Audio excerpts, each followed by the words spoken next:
মুক্তিযুদ্ধ প্রশান্ত মহাসাগরের সঙ্গে ডুবার তুলনা করা যেমন, হিমালয় পর্বতের সঙ্গে টিলার তুলনা করা যেমন, মুক্তিযুদ্ধের সঙ্গে 5ই আগস্টের তুলনা করা ঠিক তেমনি।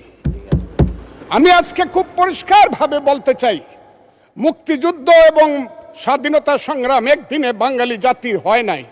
ওই কালকে আমাদের ভাই, আমার এক ভাই ব্যারিস্টার নৌসাদ জমির পাল বংশের কথা বলেছিল যে পাল বংশ আজ থেকে প্রায় 1000 বছর আগে, 2000 বছর, 1000 বছর আগে বগুড়ার মহাস্থানগড় পুণ্ড্রবর্ধনের রাজধানী স্থাপন করে বাঙালির যে শাসন শুরু করেছিল, তারপরে সেন শাসন থেকে ধরে সর্বশেষ মুঘল শাসনের পরে যখন 1757 সনে মির্জাফরের বিশ্বাসঘাতকতায় সিরাজউদ্দৌলার পতন হয়েছিল, নীল সাহেবদের অত্যাচারে যখন মানুষ জর্জরিত হয়েছিল, 1770 সন যাকে বলা হয় 74-এর মন্বন্তর, সেই সময়ে যখন বাংলার 1/3 লোক না খেয়ে মরেছিল, নীল সাহেবদের অত্যাচারে যখন বাংলার মায়েরা কেঁদে কেঁদে ছড়া বলতো, ছেলে ঘুমালো, পাড়া জুড়ালো, বর্গি এলো দেশে, বুলবুলিতে ধান খেয়েছে, খাজনা দিব কিসে, ধান ফুরালো, পান ফুরালো, খাজনার উপায় কি,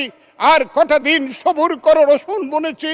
সেই যে ব্রিটিশের বিরুদ্ধে যুদ্ধে বাংলার মানুষ প্রথম নেতৃত্ব দিয়েছিল, সেই নেতৃত্বের মাধ্যমেই আমরা দেশ স্বাধীন করেছিলাম।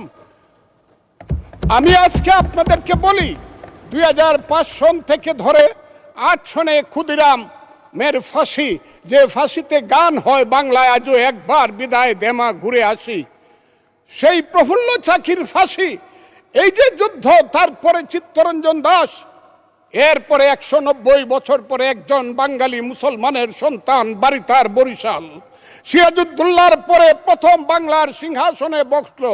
ওই দিন দেখলাম 2 জন মন্ত্রী সাহেব বললেন উনি মুখ্যমন্ত্রী। 1937 সনে যখন শেরে বাংলার সিংহাসনে বসেছিলেন, তখন উনি প্রধানমন্ত্রী ছিলেন। সেই শেরে বাংলা ফজলুল হক, হুসেন শহীদ সোহরাওয়ার্দী, দেশ থেকে দেশান্তরে গিয়ে সুভাষ বোস, মৌলানা আব্দুল হামিদ খান ভাসানী, বঙ্গবন্ধু শেখ মুজিবুরেরা বাংলাদেশের স্বাধীনতা সংগ্রামের ভিত্তি স্থাপন করেছিল।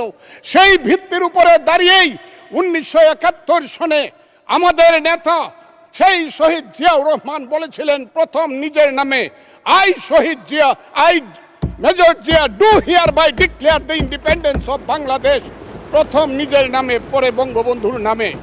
আমি আজকে আপনাদের কাছে বলতে চাই, মুক্তিযুদ্ধ এত সহজ জিনিস না। আপনি যে এখানে বসে আছেন, আপনি যে সালুটি করে যুদ্ধ করেছিলেন 4 দিন, কত লোক মারা গিয়েছে, কত সন্তান শহীদ হয়েছে, একটা বন্দুকের আওয়াজ, একটা কামানের আওয়াজ সিলেটে হয়েছে, আর আমি ময়মনসিংহে বসে সেই আওয়াজটি শুনেছি। আখাউড়াতে সেই নদীতে যে যুদ্ধ হয়েছে, যে যুদ্ধে নেতৃত্ব দিয়েছে খালেদ মুশাররফ, হায়দারেরা, সেই শব্দ আমার বাড়ি থেকে 100 কিলোমিটার দূরে, সেই শব্দ আমি শুনেছি।